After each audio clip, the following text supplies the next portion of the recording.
the ray will come from rarer medium to the denser medium. So when the ray comes from rarer to denser, the behavior is such कि this ray will bend towards the normal, थोड़ा normal की तरफ आना चाहेगा. अब यहाँ पे अगर मैं इस एज में फिर से एक नॉर्मल ड्रॉ कर दूँ, यहाँ पे if I draw another normal, if I draw here another normal, अरे if I draw here another normal 90 degree line, ठीक है. So again when the light goes from denser to rarer, then the ray will again pass through what? Will go what? Away from the normal.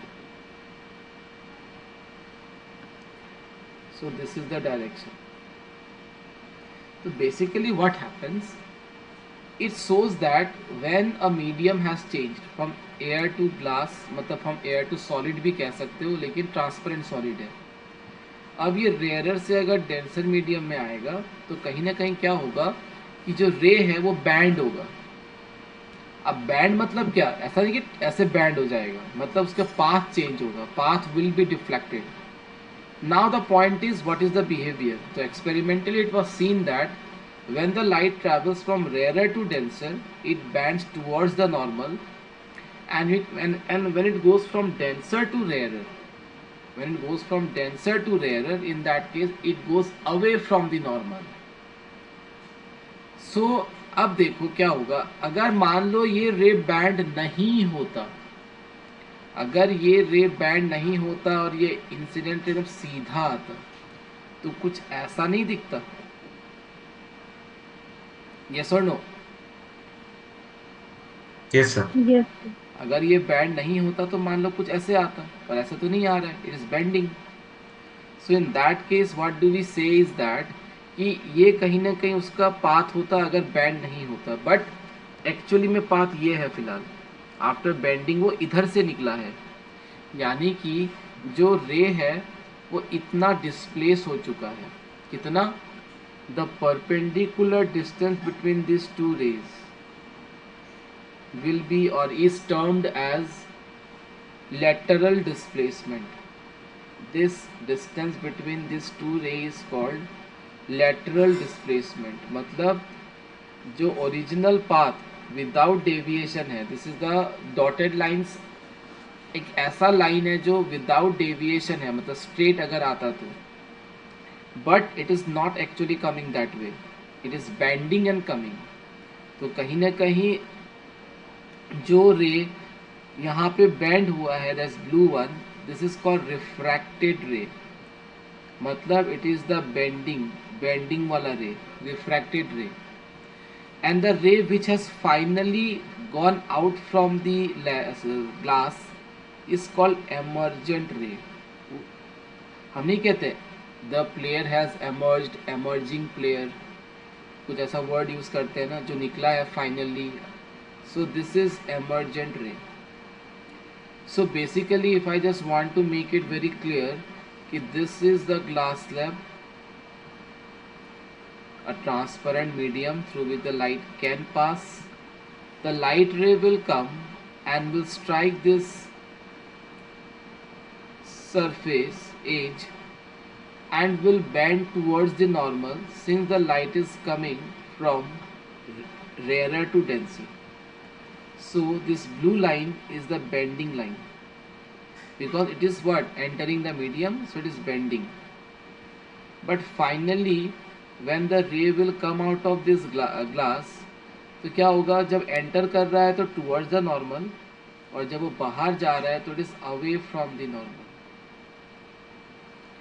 So this red line is the what? Emergent line, emergent ray. अगर ये रे deviate नहीं होता और एकदम से straight आता, अगर ये डेविएट नहीं होता और कहीं ना कहीं एकदम से स्ट्रेट आता, तो ये जो emergent ray है ना, this red one, this is emergent ray, this will be parallel to the undeflected ray, जो डिफ्लेक्ट नहीं हुआ अगर वो सीधा आता तो. तो उसको हमेशा पैरेलल होगा, जैसे एक्सपेरिमेंटली सीन की पैरेलल होता है. And this perpendicular distance between these two rays is termed as lateral displacement. मतलब the displacement or the deflection of the ray, incident ray, कि ऐसे आया, ऐसे बैंड वैसे निकल गया, लेकिन सीधा आता तो ऐसे आता, तो इतना वो डिस्प्लेस हो गया, यही बताता है, इतना डिस्प्लेसमेंट हुआ है उसका. And the ray which Sir, has but at what angle it will bend? no, angle can be different. That depends ki what is the angle of incidence. Okay, we will solve few MCQs based on this, but rarely comes in the board exam. But still, we will discuss one or two MCQs based on the angle. The angles will be different because the incident ray will not strike the surface always at the same angle, right? Suppose if I am counting this ray, but there might be some ray which is striking the surface this way also. For this the angle would be different. Maybe some rays are striking this way also. For this the angle would be different. So that is why this is not fixed. But there are some criterias कि इतना तो होना पड़ेगा तभी bending होगा, जो हम आगे डिस्कस करेंगे, बट उतना डीप नहीं चाहिए in class 10. In class 10 you just need कि the bending has taken place when the ray is coming from rarer to denser. So right now I'm talking about rarer to denser. Rarer is the air medium and denser right now is the glass medium. So whenever ray comes from rarer to denser, it bends towards the normal, and when it goes back from denser to rarer, then it again goes away from the normal. So I'll talk on that angle with some MCQs, okay?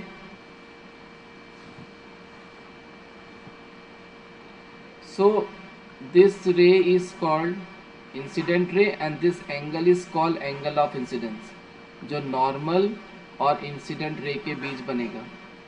Now this angle, if you can see this angle is actually R, मतलब angle of refraction. So this angle would be what? Angle of refraction.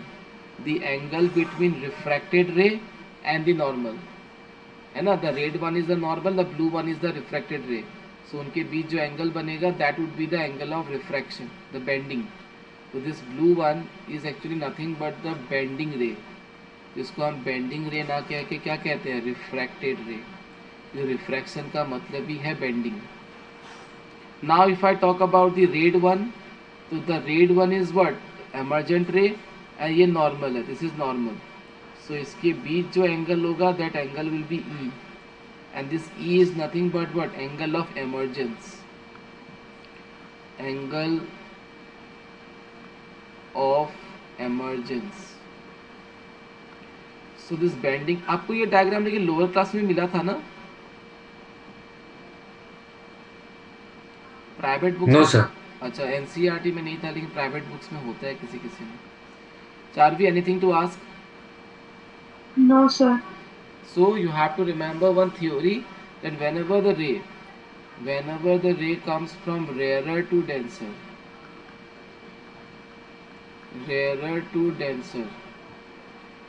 in that case ray bends towards the normal always, चाहे वो rare medium कुछ भी हो.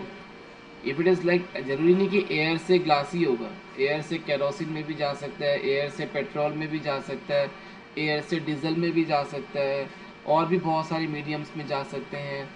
तो बस ये ध्यान रखना कि rare means what, the particles are far apart, so there is lot of space between them. Denser मतलब व्हाट, कहीं ना कहीं the particles are very densed, the very close to each other. तो नॉर्मली सॉलिड्स में ही होता है वो. तो रेयर टू डेंसर मीडियम जब भी आएगा, the ray always bends towards the normal. Remember this rule, okay? Towards the normal. And when it goes from like denser to rarer,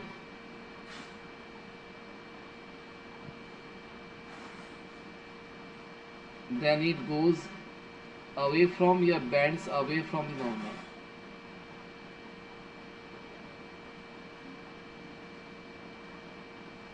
Okay. Yes, sir. Charvi, Yes, sir. कुछ मन में एक सवाल हो तो पूछ लेना, ठीक है। तो ये बिहेवियर आप लोग थोड़ा सा याद रखना। तो यही चीज़ इसलिए लेंस में होता है। लेंस में भी इसी तरह से कुछ बेंडिंग्स होते हैं। तभी हम दो तरह के लेंस को पढ़ते हैं, एक है कन्वेक्स लेंस और एक है कनकेव लेंस। अब जैसे angle of reflection, sorry, law of reflection मिला था ना आप लोगों को कि angle of incidence equals to angle of reflection, और वो जो normal incident ray and the refracted ray all lie on the same plane, वैसे ही you will get here law of refraction. तो लॉ ऑफ रिफ्रैक्शन में क्या होगा, we have to now see to it.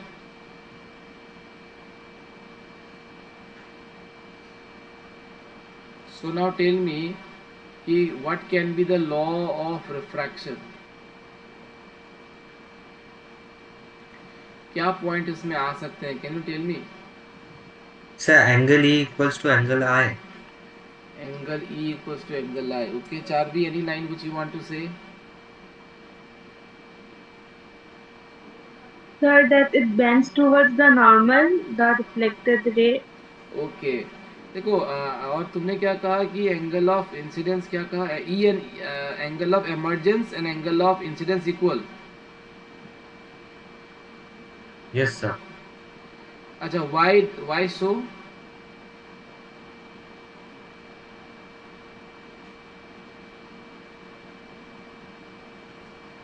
Hmm, your point is very correct, that angle of Sir, incidence is equal to, हाँ बोलो, yes से।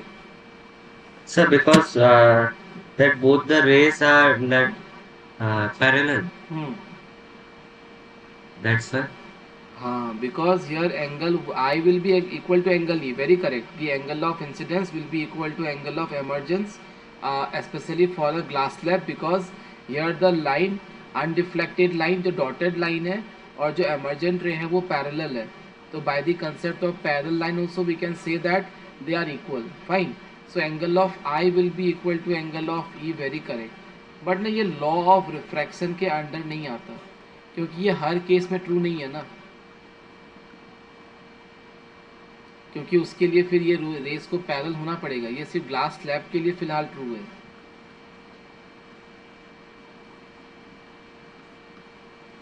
So law मतलब क्या होता है, वो तो हर जगह एप्लीकेबल होना चाहिए एट एनी केस।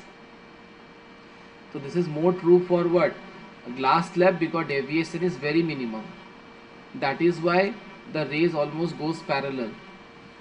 पर अगर लॉज ऑफ रिफ्रैक्शन की बात करें तो actually what we have to write, laws आपके बुक में है, एनसीईआरटी बुक में। Do you have the book near by you? Yes, sir. Yes, sir. Charvi, do you have the book? Yes, sir. Just try to find जहाँ पे lens वाला part है, if you can find by then I am also trying to copy paste, ताकि मुझे लिखना ना पड़े। क्योंकि क्या होता है, सुबह से शाम आई टेक द क्लास ना, sometimes I really feel tired genuinely. लिख लिख के ना मैथ्स एकदम मेरे उंगलियां दर्द करने लग जाती हैं।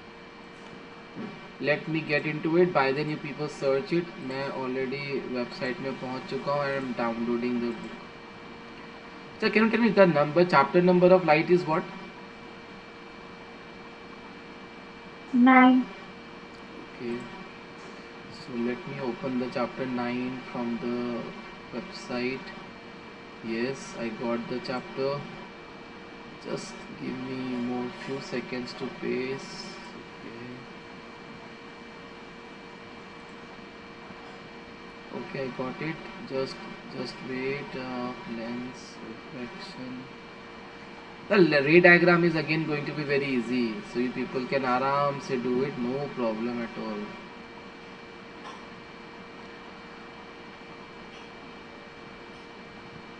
Sir, it's in page number 148. Okay okay. And Aarush, उस दिन जो तुम कह रहे थे ना मुझे कि सर ने कहा था कि लाइक वो जो लेफ्ट राइट की बात जो कह रहे थे, तो साइन कन्वेंशन जैसे हम करते हैं वो तो बुक में भी वैसा ही लिखा हुआ होता है। और अगर आप कुछ भी हो ना, हमेशा ऑब्जेक्ट तो फ्रंट पे ही रखोगे, चाहे आप लेंस को इधर घुमाओ या उधर घुमाओ, उससे क्या फ़र्क पड़ता है। Yes, sir. कार्टेशियन तो आप बुक में भी देखना ना, बुक में भी वही वही लिखा हुआ होता है। अच्छा, मैं आपको वो डायग्राम आप एनसीईआरटी में देखना है, द डायग्राम जो मैंने ग्लास स्लैब वाला ड्रॉ किया है, you will get in the book. Okay, yes I got the law.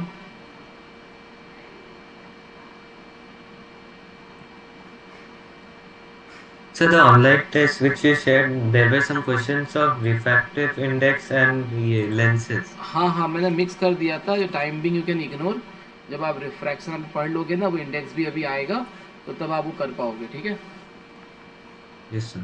क्योंकि मैंने एक पीडीएफ बनाया था, मैं साथ में बना दिया, नहीं तो फिर मुझे अलग अलग बनाना पड़ता, तो मैंने कुछ कुछ क्वेश्चन डाल दिया था. तो ये देखो, laws of refraction, it is there in your book. See the first point, the incident ray, the refracted ray and the normal to the interface of two transparent media. तो इंटरफेस मतलब जहाँ पे ये स्ट्राइक करता है, this is the interface. This part, this point is not the entire surface, is called interface. तो it is striking once at this interface and once at this interface. So the incident ray, the normal and the emergent ray, ये कहीं ना कहीं आप देख सकते हो सभी तो एक ही प्लेन में, मतलब या एक ही उसमें है ना. तो वही लिखा हुआ है कि the incident ray, the refracted ray and the normal. क्योंकि एमर्जेंट काउंट नहीं करते, क्योंकि वो बाहर निकल जाता है. तो जो ग्लास स्लैब में स्ट्राइक करता है और जो उसके अंदर होता है, उसी को काउंट करते हैं. तो the incident ray, the refracted ray and the normal to the interface, क्योंकि of the two transparent media at the point of incidence all lie in the same plane. So we talk about the incident ray striking the surface, then again the refracted ray which is bending, so ultimately the normal. So at the point of incidence, एक single point पे तो तीन चीज़ है ना, incident ray है, normal है और refracted ray है. So they'll all lie on the same plane. अगर हम देखें ये वाला इंटरफेस में अगर देखें, तो we have refracted ray, normal and emergent ray, they also lie on the same plane. But हम ओरिजिनल को काउंट करेंगे ना, कि इंसिडेंट कहाँ पे हुआ था, that is the original for us. So incident ray, refracted ray, we are talking about refraction, तो bending ray will come into role.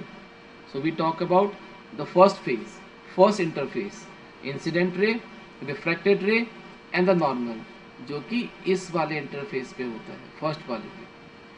ये ओरिजिनल तो इंसिडेंट है, अगर कोई रे इंसिडेंट करेगा ही नहीं तो एमर्जेंट कहाँ से आएगा. तो इसलिए हम ये वाला पार्ट को काउंट करते हैं. तो they all lie on the same, in the same plane at the point of incidence. Is it okay? Yes sir.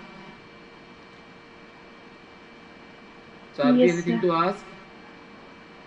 No, sir. Okay. Now see the next point. ये थोड़ा नया होगा आप लोगों के लिए, क्योंकि अभी तक आप लोग को ट्रिगोनोमेट्री नहीं मिला है. तो आप फिलहाल ट्रिगोनोमेट्री तो समझने की कोशिश मत करो, आपको प्रॉब्लम होगा. आप बस इसको एक सेंटेंस या इसको एक फॉर्मूला की तरह लेना. यहाँ पे क्या लिखा हुआ है देखो, the ratio of sine of angle of incidence. Sine एक ट्रिगोनोमेट्रिक रेशियो है, तो मैं आपको बस एक हिंट दे दूंगा. This sine is nothing but the trigonometric ratio.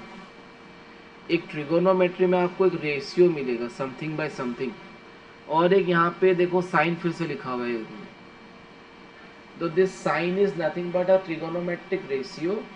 It is defined for a right angle triangle. So suppose if I draw a right angle triangle, so we all know we have perpendicular. Suppose this is perpendicular, this is the base and this is the hypotenuse. So whenever we define this ratio sine, तो आपको भी इतना दिमाग मत लगाना, आप बस इतना सोच लेना कि साइन को शॉर्टकट में लिखते हैं SIN. Full name is SINE sine, but in short it is written as SIN. तो sine of angle of incidence, मतलब sine of angle of incidence, ये जो ट्रिगोनोमेट्रिक रेशियोज होते हैं ना, एक पर्टिकुलर एंगल के लिए डिफाइन होते हैं. और ये जो साइन का रेशियो है ना, ये किसका रेशियो है? परपेंडिकुलर बाय हाइपोटेनियस का रेशियो है. इसलिए इसको ट्रिगोनोमेट्री के साथ साथ रेशियो भी कहते हैं, बिकॉज साइन का जो फॉर्मूला है वो है परपेंडिकुलर बाय हाइपोटेनियस। तो परपेंडिकुलर बाय हाइपोटेनियस मतलब क्या, P/H ही तो हुआ ना। तो ये रेशियो के फॉर्मेट में कहीं ना कहीं होता है P/H, इसलिए तो कहते हैं trigonometric ratio. And is defined for a particular angle I, that is sine of angle of incidence. अब मान लो एंगल ऑफ इंसिडेंस अगर 30 डिग्री होता तो साइन 30 का वैल्यू आप निकालना सीखोगे 1/2 होता है। मान लो एंगल ऑफ इंसिडेंस 60 डिग्री होता तो साइन 60 का वैल्यू √3/2 होता है। मान लो एंगल ऑफ इंसिडेंस 45 डिग्री होता तो sine 45 is 1/√2। So this way you will get to know, आप 10 में जब मैथ्स करोगे ट्रिगोनोमेट्री अभी आपको मिलेगा तो you will get to learn this कि how to get the values 1/2, √3/2 and 1/√2। पर यहाँ पे क्या समझ में आता है कि साइन एक ऐसा रेशियो है जो कि डिफाइन होता है in terms of perpendicular by hypotenuse. तो वो जो साइन है फिलहाल मैंने 30 डिग्री के लिए पूछा है, तो ये हो गया साइन 30 डिग्री या sine of angle 30 degree. Sine 60 degree मतलब साइन ऑफ एंगल 60 डिग्री। तो आप इसमें इतना भी वो मत करो, आप ये समझ के रखो कि sine is something called a trigonometric ratio which is defined for a given angle. So this time what is written? The ratio of the sine of a angle of incidence to the sine of angle of refraction. तो यहाँ पे लिखा हुआ है देखो, it is sine of angle of incidence divided by sine of angle of refraction is always constant. मतलब अगर मैं सपोज ये कहता हूँ कि the ray is striking the glass slab at suppose 30 degree, at suppose 30 degree,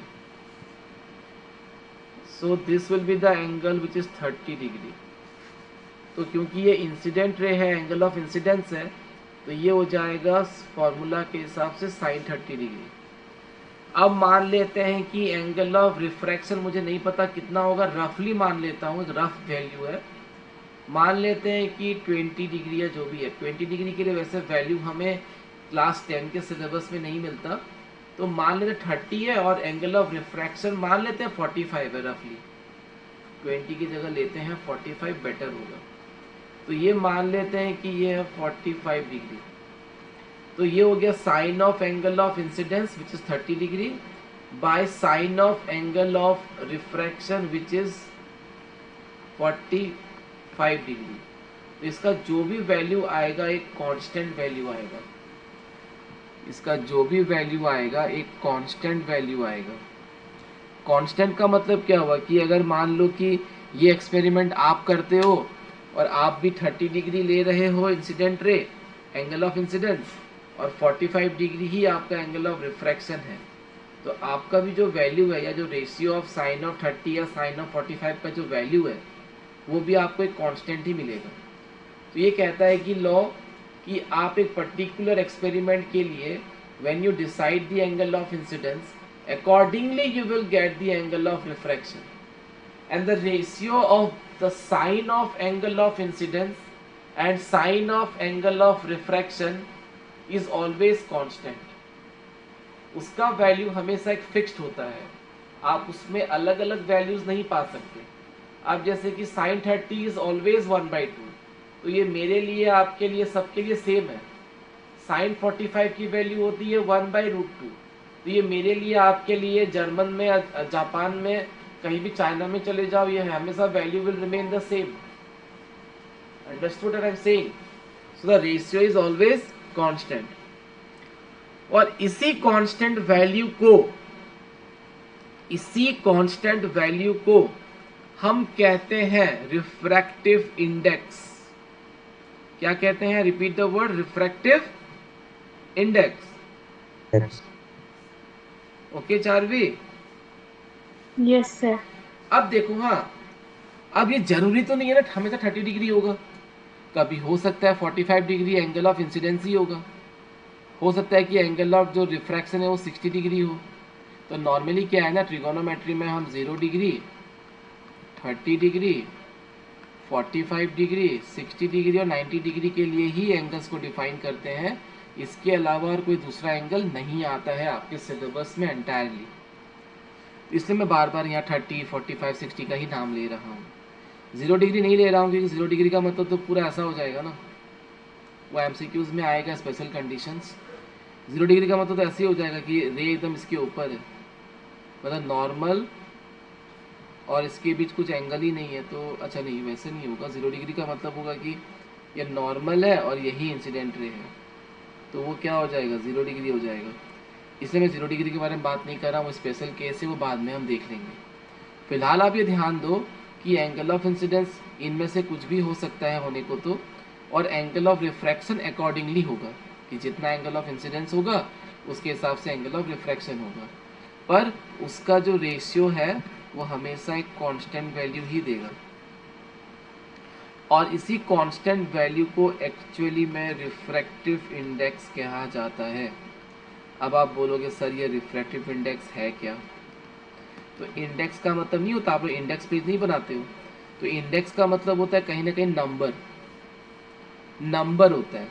तो refractive index का मतलब क्या होता है, such a value which decides the bending ability of the medium, कि कौन एक लाइट के रे को कितना बेंड करेगा। That bending ability is given by the term refractive index.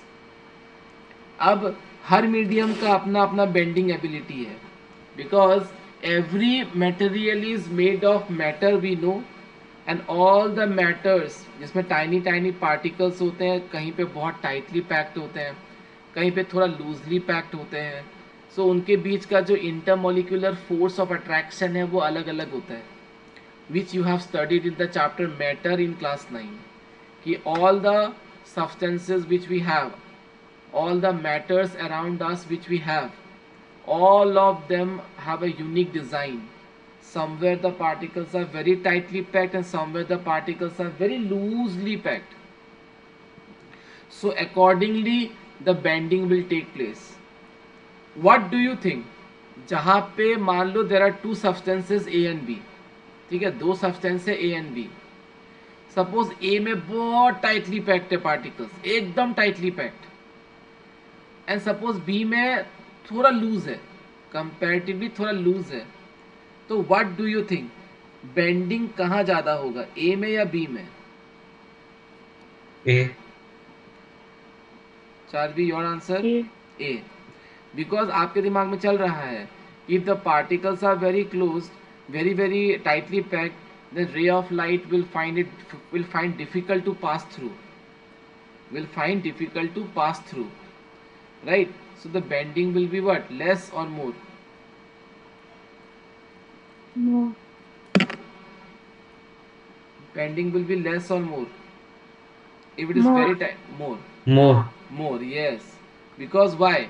Because as soon as अगर मुझे कोई क्वेश्चन करता है, जिसका मैं खुद ही आपको क्वेश्चन कर रहा हूँ, कि आप अगर मुझे यहाँ पे क्वेश्चन करते हो कि सर लाइट बैंड होता क्यों है, आपने ये तो कह दिया कि फ्रॉम रेयर टू डेंसर जब जाएगा बैंड होके टुवर्ड्स द नॉर्मल जाएगा, डेंसर टू रेयर जाएगा तो अवे फ्रॉम द नॉर्मल जाएगा। आपने कह दिया, हमने सुन लिया, हमने याद कर लिया, ठीक है, कि bands towards the normal, bands away from the normal, ठीक है सर, हमने समझ लिया। पर एक्चुअली बैंड होता क्यों है? ये बैंड इसलिए होता है because as I said that in the air medium the speed of the light is maximum, but as soon as it enters a glass slab or any other denser medium, then the speed of light decreases. Why does it decrease? Because the particles are now very close to each other and the ray of light will find difficult to pass through, and since it will find difficult to pass through, that is why the light will bend. मैं एक simple सा example देने की कोशिश करूंगा ताकि आपको कुछ एक विजन मिल जाए। Suppose if I throw a ball, बहुत जोर से मैंने बॉल को फेंका अपने हाथों से, तो जब तक उस बॉल की स्पीड मैक्सिमम होगी वो कहीं ना कहीं स्ट्रेट लाइन में ट्रेवल करेगा। जैसे ही उसकी स्पीड थोड़ी कम होने लग जाएगी वो थोड़ा थोड़ा बैंड होके नीचे गिरने लग जाएगा। जैसे कि मैं ये कहना चाह रहा हूँ कि अगर आप एक बॉल अपने हाथों से फेंकते हो, जोर से फेंकते हो तो जब तक उसकी स्पीड मैक्सिमम में जाता रहेगा, जैसे ही उसकी स्पीड कम होगी वो रास्ता थोड़ा अपना बेंड करेगा और धीरे धीरे आके ज़मीन में गिर जाएगा। तो कहीं ना कहीं समझ लेना वैसा ही कुछ होता है कि when the speed of light decreases after entering into a denser medium, then in that case it bends. But as soon as it again goes out of the medium, अब इस ग्लास स्लैब से जैसे ही वो बाहर निकल जाएगा, again it will get back the same speed. तो अब जैसे कि मैं यहाँ अगर बोलूँ कि during this experiment when the light was passing through this glass slab, actually what is happening I'm telling you कि the speed of light while entering the glass slab in the air medium, it is 3 into 10 to the power 8 meter per second. But as soon as it enters the glass slab, since it is a denser medium now, the speed will decrease and light will bend towards the normal. The ray will bend towards the normal. Now, what is the speed of light in the glass? In class, later you will learn how to calculate it. I am telling you now in words. The speed of the light in the glass is 2 into 10 to the power 8 meter per second. So देखो कहाँ यहाँ 3 into 10 to the power 8 था, यहाँ पे है 2 into 10 to the power 8.